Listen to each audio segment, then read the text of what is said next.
So guys, welcome back. We'll start with framework. Friends, usually as a pilot there is nothing to do with frameworks, but for knowledge sake we should know how is the construction of aircraft and what and all materials used. Framework is an essential supporting structure of a vehicle, aircraft, fuselage, body, object, or any building. You can take it as any building also. A structure where iron alloy or aluminium alloy or copper alloy are used to construct. And now in the modern generation we use aluminium alloy to construct our aircraft bodies, which is light in weight. So we'll proceed and see what and all kinds of structure and what and all are used to construct an aircraft body. So guys, the first is monocoque construction. In earlier aircrafts were constructed using frame typically of wood or steel tube, which could be then covered with fabric, which is shown as a skin in the diagram. And in this design, the structure as a whole and not just a sum of its parts integrated the skin and frame into a single load bearing shell with significant to strength and weight ratio. In this type of constructions, the main disadvantages was as the aviation industry started growing, strength to weight ratio was decreased. As a result, we were unable to carry more passenger or more loads in the aircraft because the weight of the aircraft itself was heavy. In monocoque construction, both tensile and compressive force within the skin were recognized by load carrying internal frames. Before proceed to the next slide, we'll go ahead with the picture and I'll explain you what is the former bulkhead and skin. So guys, bulkhead is the strongest and heaviest part in the construction of airframe. Bulkheads are used to connect two frameworks into a single framework. For example, while constructing the aircraft fuselage, we will not construct whole fuselage at a single shot. What they'll do, they will divide the parts and they will construct, and the joining part where the small pieces or the fuselage join, there we use bulkhead and it is used to connect, and that is the strongest part of the aircraft body. Formers are used in interval gap of the fuselage. For example, every 1 meter from bulkhead, formers are used to give extra strength. We can also say it as supportive strength to the aircraft design. And skins, as you have all seen from outside, skins are used to cover these bulkhead formers, and it is the outermost layer of the aircraft body. So as the aviation industry started growing, there were many experiments done, many models, designs were constructed, and then we came into a new design known as semi-monocoque. So we'll see it in the next slide. So semi-monocoque is the preferred method of constructing an all aluminum fuselage.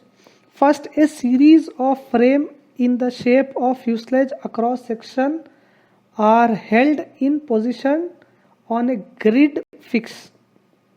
These frames are then joined with lightweight longitudinal element called stringers, and these are covered with a skin of sheet aluminum attached by riveting or by bonding.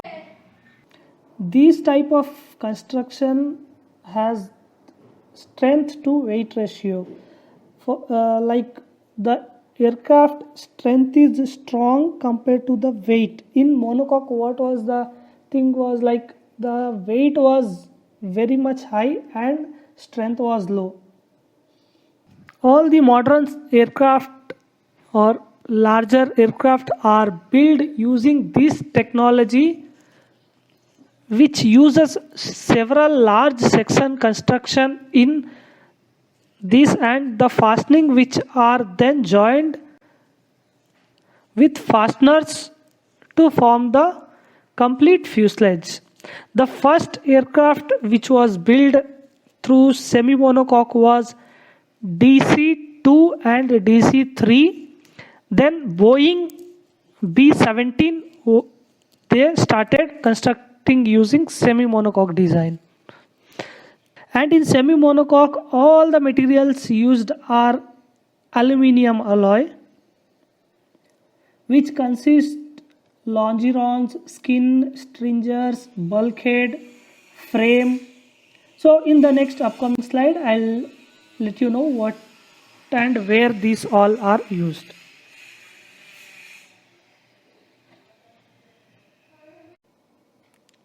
So we'll see about longerons and what is and where it is used. So guys, I have said you bulkhead, skins and formers. Longerons are used to connect all these in a single part. Like you can take example of a house beam where two pillars are connected with one beam, where we put a single long rod to connect two-point beam. So longerons are also the same way. We used a strong and longer or stringer with a thin stripe of aluminium metal, and the skin of the aircraft are fastened on the longerons. So we'll see the framework of semi-monocoque design. Frames are the vertical structures that are opened in the center. They are designed to take major loads and give the aircraft its shape. So in semi-monocoque we use frame, longerons, stringers, bulkhead and skin.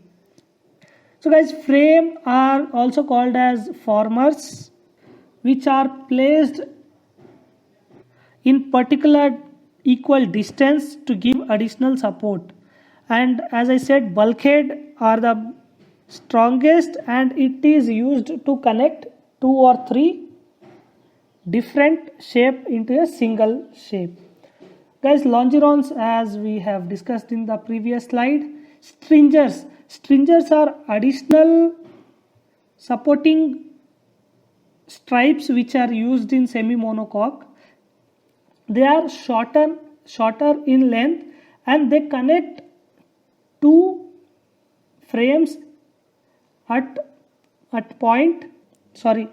different point and give additional strength to the aircraft structure.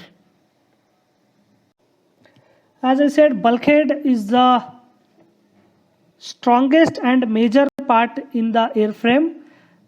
Two or more major bulkhead in the transport aircraft are the front and rear bulkhead, which separates the pressurized and unpressurized area. So we'll go ahead with quick advantages and disadvantages of semi-monocoque and monocoque. So guys, in semi-monocoque the skins are riveted. In monocoque the skins are like a egg shell, chicken egg shell. It is container that is held together by the strength of the shell alone. There are no other stiffing members inside. For example, if in monocoque the skin is damaged, then the whole aircraft body skin has to be replaced. But in semi monocoque it is reverted at interval spacing. So if any damage happens, the particular skin has to be removed and replaced. Monocoque has more weight compared to the strength, and in semi monocoque strength is high and weight is low. So guys, the next topic is cross beam. Cross beam is nothing but the floor of the passenger aircraft or the cargo aircraft. Modern aircraft use sandwich and honeycomb material for the floor panels. So guys, regarding the sandwich and honeycomb, we will be discussing in the wing section, because wing section is also consist of totally sandwich and honeycomb structure. So the next topic is direct vision, DV, or we can also call it as windshield of the cockpit. Windshield is used to see outer surroundings near the aircraft, and windshield must withstand some particular force. Like if any bird strike happens, it has to withstand up to 350 kilonauticals of speed. So windshield are made of chemically strengthened glass. They are usually composed of 3 layers of plies of glass or plastic. The inner two are 8 mm or 0.3 inch thick each, and other structure which is outside, which also bears the foreign object and supports the inner windshield, is 3 mm thick. And the windshield also, it must prevent fogging inside the cabin and de-ice form. So it can withstand up to -50 degree of temperature. The next topic is aircraft door.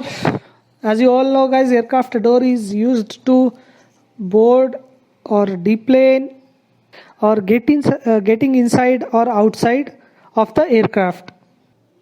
And the aircraft door is designed in such a way that if the cabin pressure is more inside, like when the aircraft is flying inside, pressure will be obviously very much higher than the outer surface pressure. So we cannot open the door at that time. If the pressure is high inside, the door will not get opened. It seals itself by taking advantage of pressure difference on its two sides, and is typically used on aircraft with cabin pressurization. So guys, thank you for watching the video. Next we will be coming with the stabilizing classes in the upcoming video, and we will meet tomorrow at evening 5 p.m. Till then, take care. Bye bye.